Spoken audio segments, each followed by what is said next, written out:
Let us start with second layer sole muscles. So the second layer sole muscles are mainly the flexor digitorum longus.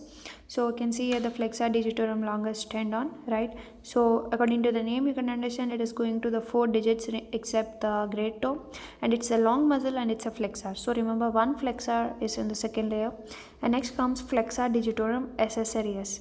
So flexor digitorum accessoris is actually an accessory muscle which is helping this flexor digitorum longus. Actually, it's not present over this diagram. Okay, and next muscle is our lumbricals. You can see over here, these are the lumbricals, right? And next comes our flexor hallucis longus. So of course the flexor hallucis longus especially goes to your great toe, and it's a flexor. So you can see two flexors are present in the second layer, and there is lumbricals and also the accessories muscle. So these are, and also one more thing, that is the flexor hallucis longus we discussed. So two flexors, one abductor is present in second layer. In the first layer, if you remember, there is one flexor, two abductor, so it's just opposite to the second layer. In the first layer you have one flexor, two abductors. Here you have one abductor, two flexors. So like that you can easily remember the muscles of second layer. Now let us start its origin, insertion, nerve supply, action. So we'll discuss now about the first muscle, that is the flexor digitorum longus. You can see here this one, right? So it's actually getting origin from the upper 2/3 of medial part of posterior surface of tibia below soleal line. So actually this tendon is coming long way from the tibia, that is just below the soleal line. From the posterior part of the tibia it will come, okay, especially upper 2/3 of medial part, okay. So from there it will come and it will insert mainly by dividing into four tendons, as you can see, 1 2 3 4. So it is dividing into four tendons, and these four tendons, as they divide, they'll supply to the 4 digits, that is from lateral side, right? So that is little toe, this second, third, fourth. So this 4 digits are supplied by means of this flexor digitorum longus. So each is inserted to plantar surface of distal phalanx of second to fifth digits. So it is attached from distal phalanx of second to fifth digit. Distal phalanx means the last phalanx here. You can see this in this diagram clearly how it is attached. So these are the tendons of flexor digitorum longus. So what is the nerve supply? Of course it's supplied by the tibial nerve. How you can remember that? It's coming from the tibia, right? From the posterior surface of tibia. So like that you can remember it is supplied by the tibial nerve.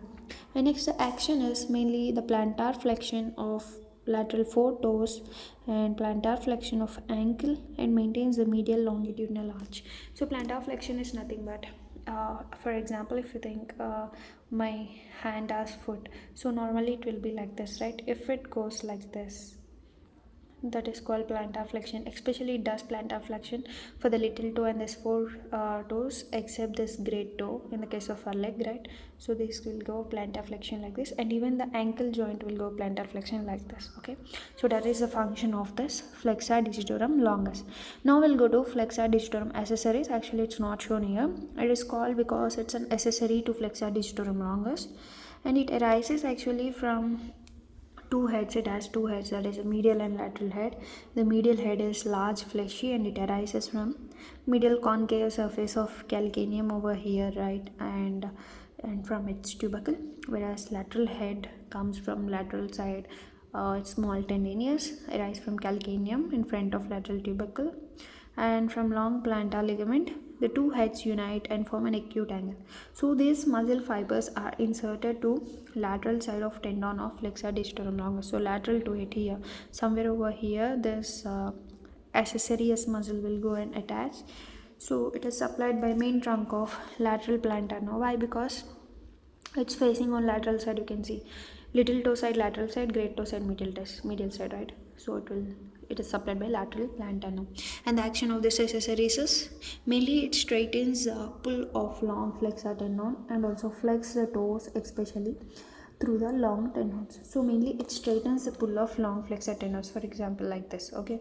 And also it flexes the toes through long tendons. It also helpful for flexion of toes. So this is the function of our flexor digitorum accessorius.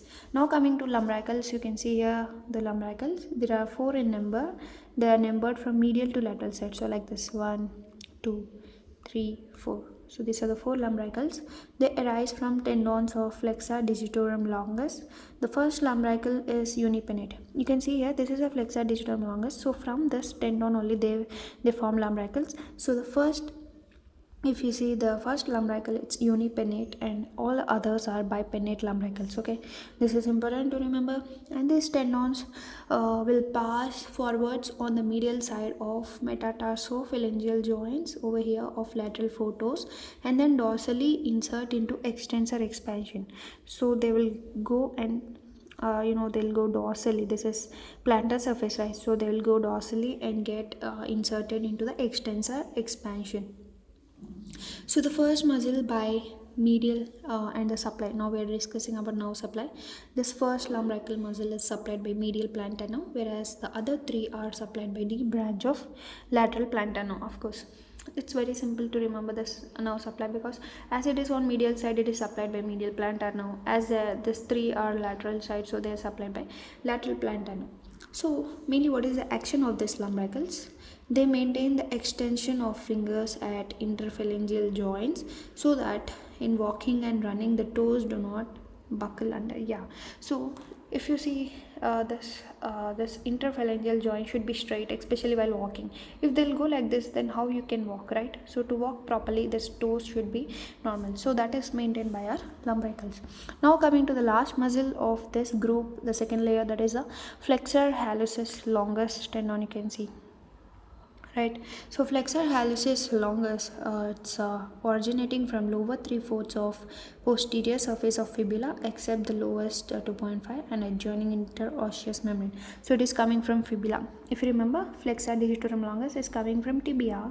As this is medial, as this is lateral, it is coming from fibula. Okay, once it is coming from fibula, and it is getting inserted on plantar surface of base of distal phalanx of great toe. So here you can see its insertion over here, right? So of course it's supplied by tibial now. Okay, so the flexor digitorum longus and also flexor hallucis longus, both the flexors over here are supplied by the tibial now, whereas our accessorius is supplied by our lateral plantar nerve, and our lumbricals are supplied by our medial plantar nerve. This one is by medial plantar nerve, this remaining 4 by lateral plantar nerve. Hallucis is by tibial nerve. So hallucis, what it does, it's plantar flexion of big toe, plantar flexion of ankle joint, and maintains the medial longitudinal arch. So it does plantar flexion of big toe and also whole ankle plantar flexion. So that is the function of our flexor hallucis longus. So by this we completed the second layer, muscles of sole. Next we'll discuss about third layer.